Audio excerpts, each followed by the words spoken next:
ఇద్దరు మావోయిస్టులతో పాటు ఒక మహిళా కొరియర్ను అరెస్ట్ చేశారు భద్రాద్రి కొత్తగూడెం జిల్లా పోలీసులు. చర్ల పోలీస్ స్టేషన్ పరిధిలోని దానవాయిపేట శివారులో వాహన తనిఖీలు చేస్తుండగా పోలీసులకు పట్టుబడ్డారు ఇద్దరు మావోయిస్టులు. వరంగల్ నుంచి వైద్య చికిత్సలు చేయించుకుని మళ్లీ అడవిలోకి వెళ్తుండగా పోలీసులు అరెస్ట్ చేశారని తెలిపారు ఎస్పీ రోహిత్ రాజు.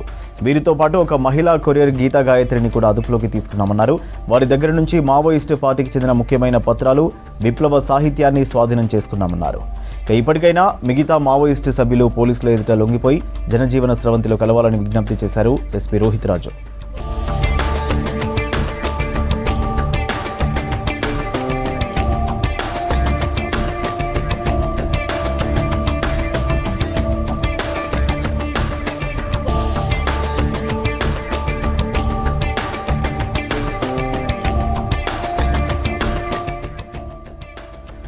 ఇద్దరు మావోయిస్టులతో పాటు ఒక మహిళా కొరియర్ను అరెస్ట్ చేశారు భద్రాద్రి కొత్తగూడెం జిల్లా పోలీసులు. చర్ల పోలీస్ స్టేషన్ పరిధిలోని దానవాయిపేట శివారులో వాహన తనిఖీలు చేస్తుండగా పోలీసులకు పట్టుబడ్డారు ఇద్దరు మావోయిస్టులు.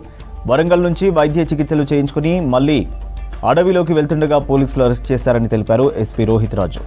వీరితో పాటు ఒక మహిళా కొరియర్ గీతా గాయత్రిని కూడా అదుపులోకి తీసుకున్నామన్నారు. వారి దగ్గర నుంచి మావోయిస్టు పార్టీకి చెందిన ముఖ్యమైన పత్రాలు, విప్లవ సాహిత్యాన్ని స్వాధీనం చేసుకున్నామన్నారు. ఇప్పటికైనా మిగతా మావోయిస్టు సభ్యులు పోలీసుల ఎదుట లొంగిపోయి జనజీవన స్రవంతిలో కలవాలని విజ్ఞప్తి చేశారు ఎస్పీ రోహిత్ రాజు.